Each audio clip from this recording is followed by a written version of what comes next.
Hey guys, I'm Dov, and today I'm back with more Total War Warhammer 2 multiplayer action. We're here today with Gotrek, FAY-LIX, the FAY, and let's not forget the Grail Bros here. They're going to be taking on the Vampire Coast, so let's get to it. Pretty different builds on both sides. I've gone with no cav whatsoever, which is pretty risky, but instead we've got these 3 Blessed Field Trebuchets, 4 arrows, mixed fire arrows and pox arrows. Gotrek, FAY-LIX, FAY, of course, with the Grail Relic, Beastlayers of Bastogne up front with a whole bunch of peasants as well. As for the Vampire Coast, we've got a Mourngul Haunter here, an Admiral with a pole arm, a couple of Rotting Prometheans, some Halberds, and some Zombies with a couple of Hounds as well. Right off the bat, you can see I don't really have any high-value infantry to target with these, or artillery or anything with these field trebuchets, so we're just going to go after the necrofex there. Not necessarily an ideal target, but I'm pretty confident that my peasants can take care of those zombies in melee without too much issue, so I'm not necessarily using them as anti-infantry.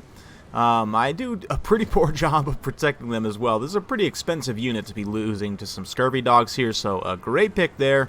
The scurvy dogs are going to continue on here and try and clean up a few more units, but I mean, just shattering that Blessed Field Trebuchet alone was probably worthwhile.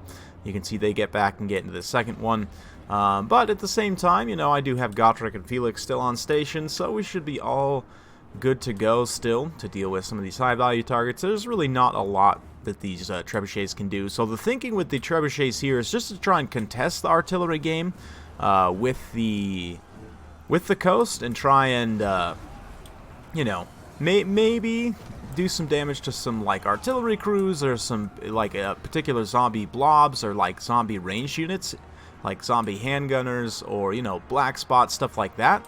Unfortunately, I didn't really have any good targets to shoot at, but the arrows are going to open up immediately, start to bathe the Fire Necrofex in some arrows. He's going to go ahead and pull back, so we're going to switch to the Mourngul, which is fighting the Fey Enchantress right here up front. All the pox arrows and fire arrows going to be hitting the big boy there, and of course, due to his low armor, he will take quite a bit of damage. Granted, the Fey is getting hit pretty hard in return, so Gotrek and FAY-LIX unfortunately bogged up in these zombies, but because she's close enough, looks like not quite close enough to get the healing trickle from FAY-LIX, but you know, still plenty of that available potentially.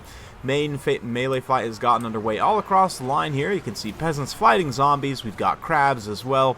I'm going to open up with a Dwellers Below here on this side. This is probably not worth it just to take out a couple of units of zombies here, but I want to try and help out this flank because it's not doing the greatest. But here, the Vampire Coast is going to unleash a beautiful Wind of Death. Not sure if that was overcast, but it just rips apart a ton of peasants here, including quite a few of the Beastlayers of Bastogne, and it just leads to a general mass rout of a good majority of my army here, so this is bad. I definitely put some gold into these men-at-arms. They've all got some shields and chevrons and so on to try and help them hold up a little bit better against zombies, so to lose them all like that is pretty rough. You can see Gotrek standing there just like, what happened? But that bloated corpse actually came in, got popped by the Fey Enchantress there, the little horn on the unicorn, able to pop the balloon before it got too close. The other one I didn't quite catch, but it did come in here, and you guys probably saw it in the background. Got some good kills in that blob over there. So yeah, things aren't looking the greatest on the balance power, but you know, we were able to kind of push things back a little bit here, and Gotrek and FAY-LIX now able to get the Admiral caught out here with the Beastlayers of Bastogne. Also get some attacks in. So definitely a good situation there. That being said, the Fire Necrofex is going to be able to fire in here and do some good damage. Mourngul comes back as well. He's not quite finished off, and here comes some Rotting Prometheans. So a nice blob fight going to ensue. Gotrek, though, you know, he's not too worried about things. He's, of course, completely unbreakable. And with the Grail Relic here, the Beastlayers of Bastogne and FAY-LIX will pretty much fight to the death. You can see the Beastlayers of Bastogne still plenty of leadership despite the fact that they have taken so many losses and everything. So yeah, Mourngul's going to learn the hard way that this is going to be a pretty tough fight for him. The zombies will be able to support somewhat, but especially with the supporting fire of those rallied peasants there in the distance, it'll be a tough time.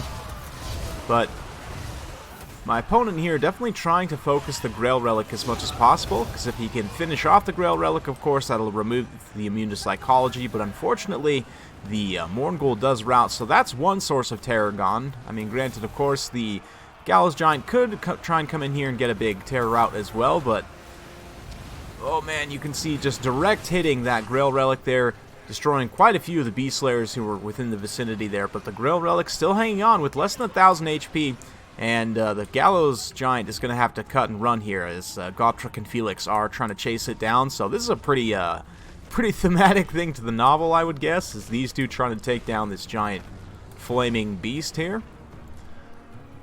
Meanwhile, we're going to drop a Comet with the Fey Enchantress there, do a ton of damage to those zombies, and try and catch the Admiral once again. Get a little bit of a rear charge here, and again, Gotrek and FAY-LIX coming in here. Gotrek with the massive steel chair sidearm hit. Should be enough, perhaps. We'll see. The Admiral does take quite a few hits there, and suddenly the balance power has turned pretty decisively in my favor as this leadership fight starts to turn. In the background, filthy peasants fighting filthy zombies, as they have been for quite some time.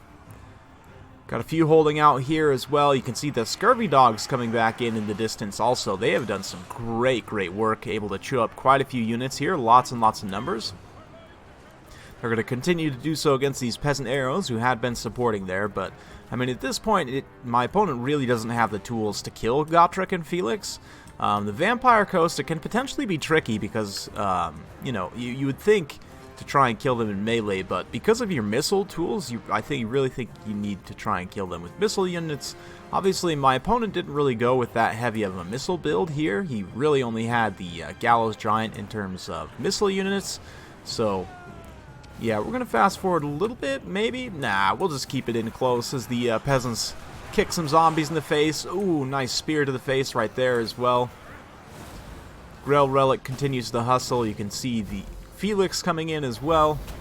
The Fey Enchantress getting some good hits, and you guys will hear me talk about this frequently, but the Necrofex splash attack actually can't hit something that's this small and this close. So, like a foot character or a character on horseback typically is very good at fighting any sort of Necrofex, but yeah, critical army losses hits there as the Admiral goes down. Gallows Giant's going to go down as well, and that will be game. So, well played to my opponent. Very interesting builds on both sides. Actually, Reptile King, I'd forgotten that this game was between us. But yeah, very fun battle, and he did a great job kind of ripping up that one flank there. Like I said, just didn't unfortunately actually have the kills to really deal with Gotrek and FAY-LIX there in a late game situation. The Fey Enchantress was just about killed. I definitely was using her a bit more aggressively than I probably should have at the end of the day, but you can see kind of why I did what I did with the peasants. The ones that ended up not getting destroyed by, you know, periphery effects actually traded very well with the zombies. 101 kills without taking much damage themselves. But of course, 189 kills from that Admiral with a beautiful Wind of Death there. And yeah, definitely had plenty of, you know, anti-infantry, anti-cavalry. It's interesting to see the Vampire Coast just not go heavily into cannons, but in terms of dealing with Gotrek and FAY-LIX, I think, of course, obviously you want to try and snipe FAY-LIX out if you can.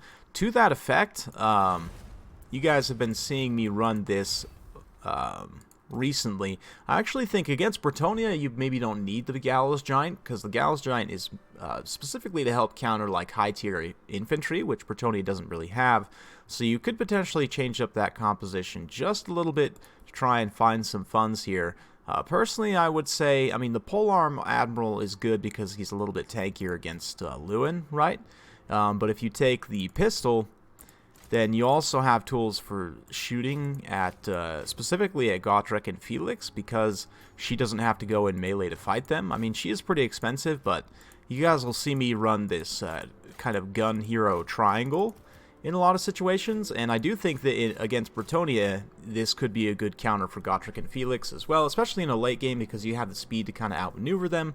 With 3 unit models, you know, you can kind of, like I said, set up in a triangle.